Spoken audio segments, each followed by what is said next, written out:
La presión ejercida sobre un cuerpo se define como fuerza sobre área. Esta fuerza tiene que ser perpendicular al área en mención y de no ser así, la componente perpendicular, en este caso F coseno de teta, es la única que ejerce presión. Esta ecuación es la genérica para la presión aplicada sobre un cuerpo. De esta ecuación podemos obtener las unidades de medida. Entonces la presión sería Newton, la fuerza se medirá en Newton y el área en metros cuadrados, y a esta unidad mixta se le conoce con el nombre de Pascal.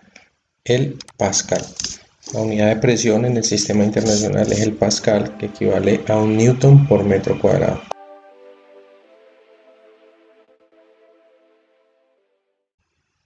Ahora, si revisamos la cuestión para un fluido, entonces nos vamos a encontrar con lo siguiente. La fuerza ejercida por este fluido, es decir, por el peso del fluido en el fondo del recipiente a una profundidad h, es el peso. Entonces, siendo así, la presión ejercida por ese fluido sería la fuerza aplicada, que es el peso, sobre el área determinada.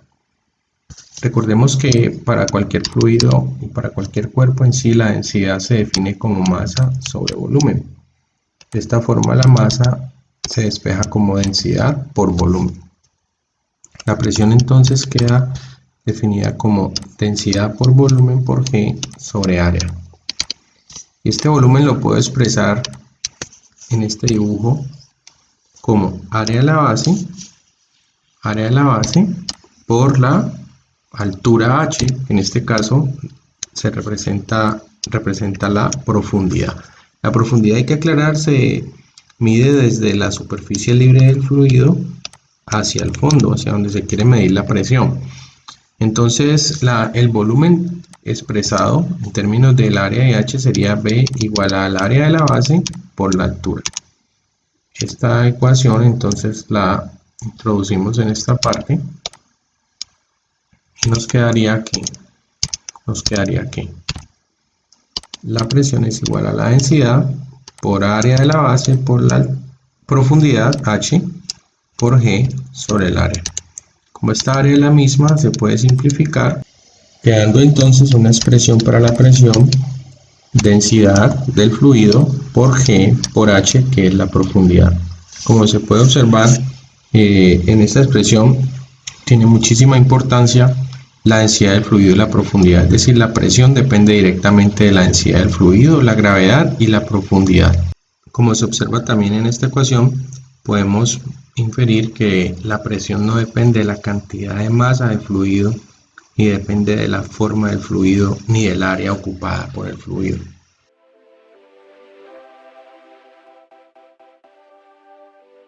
Vamos a experimentar con la simulación. He colocado líneas horizontales para mirar la profundidad y la presión con este manómetro a medida que se profundiza un poco. Entonces, a cero aquí, sin tocar el fluido, pues experimentamos sencillamente la presión atmosférica, equivale a una atmósfera, y en el sistema métrico internacional equivale a 101 kilopascales, 1.013 por 10 a la 5 pascales aproximadamente. Voy a apagar la atmósfera, es decir, voy a quitarla,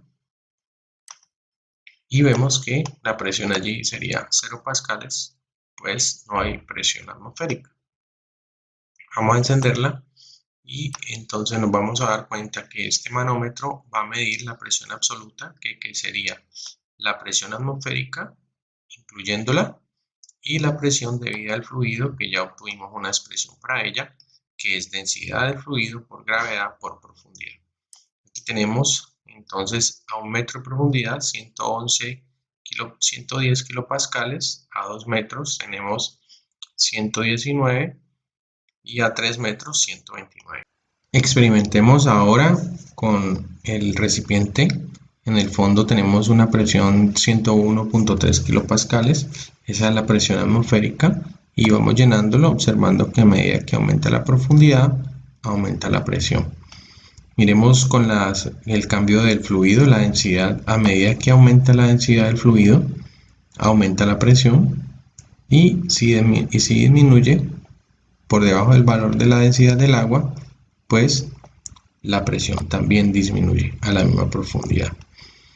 Ahora, si hacemos el mismo ejercicio con la aceleración de la gravedad, observamos que a medida que aumentamos la aceleración de la gravedad, aumenta la presión en la misma profundidad, hasta mirar a Júpiter, que tiene una aceleración de 24.9 metros por segundo cuadrado, y pues la presión aumenta ostensiblemente. También podemos mirar que la presión, como se había dicho, no depende de la forma del recipiente, ni del área ocupada, ni del volumen ocupado por el fluido. Es tal que aquí en esta parte gruesa la presión es 307 kilopascales, y en esta parte delgada a la misma profundidad la presión es la misma. No depende en ningún momento pues de la forma del recipiente ni de la forma del fluido.